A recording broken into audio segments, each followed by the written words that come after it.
General Ziaul हक ने भी क्या किस्मत पाई। कायद-ए-आज़म मोहम्मद अली जिन्ना से मुसाफा करने से लेकर आर्मी चीफ बनने तक और आर्मी चीफ से सदर और फिर उम्मते मुस्लिमा के दिलों की धड़कन बन गए। उन्हें न सिर्फ खाना काबा में इमामत का शर्फ हासिल हुआ बल्कि उन्होंने खाना काबा की हिफाजत का भी अहम काम सरअंजाम दिया। उन्होंने खाना काबा को बागियों के तसल्लुत से आज़ाद कराया। खाना काबा में ऐसा क्या हुआ था कि पाक फौज को वहाँ ऑपरेशन करना पड़ गया। एक मुसल्लह गिरोह ने खाना काबा पर हमला कर दिया था और वहाँ पर मौजूद मुसलमानों को यरगमाल बना लिया था। ये वो वक्त था जब मुसलमान नमाज फजर के लिए उठते हैं और अपने दिन का आगाज करते हैं। ऐन फजर के वक्त जवान बिन मोहम्मद बिन सैफ अल अतीबी ने 400 से 500 अफराद की सरबराही में खाना काबा पर कब्जा करने की गर्ज से हमला किया था। उसने अपने बहनोई मोहम्मद बिन अब्दुल्ला अल बहदानी को इमाम मेहदी करार दिया। ये वो पहला मौका था जब खाना काबा आम मुसलमानों के लिए बंद कर दिया गया, क्योंकि उस वक्त मवासलाती निज़ाम आज के दौर की तरह नहीं था। यही वजह है कि सऊदी हुकूमत ने इस मामले को निपटाने के लिए और आलमे इस्लाम में रुसवाई से बचने के लिए सोशल मीडिया को बंद कर दिया। लेकिन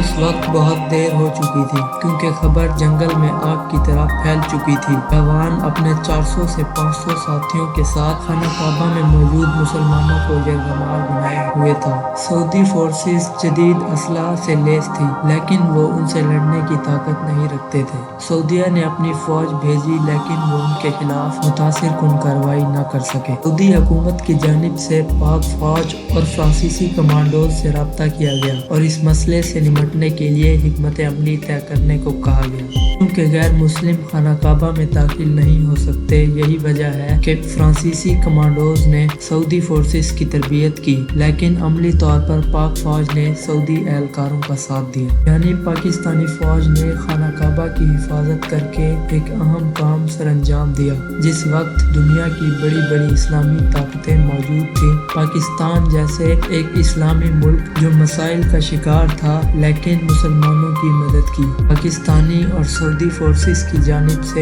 इस फसादी ग्रुप से बचने के लिए बेसमेंट में पानी छोड़ दिया गया और उस पानी में करंट छोड़ दिया गया। चूँकि पाकिस्तानी फोर्सेस और सऊदी हुकूमत खाना काबा में कोई खून खराबा नहीं चाहते थे और साथ ही खाना काबा के तकद्दुस का ख्याल था, इसीलिए ये प्लान अपनाया गया। इस तरह ये प्लान कामयाब हुआ और जवान समेत उसके कई साथी जहन्नुम वासिल हुए और जिनको गिरफ्तार किया गया था उन्हें बाद अज़ां फांसी देकर जहन्नम वासिल कर दिया गया।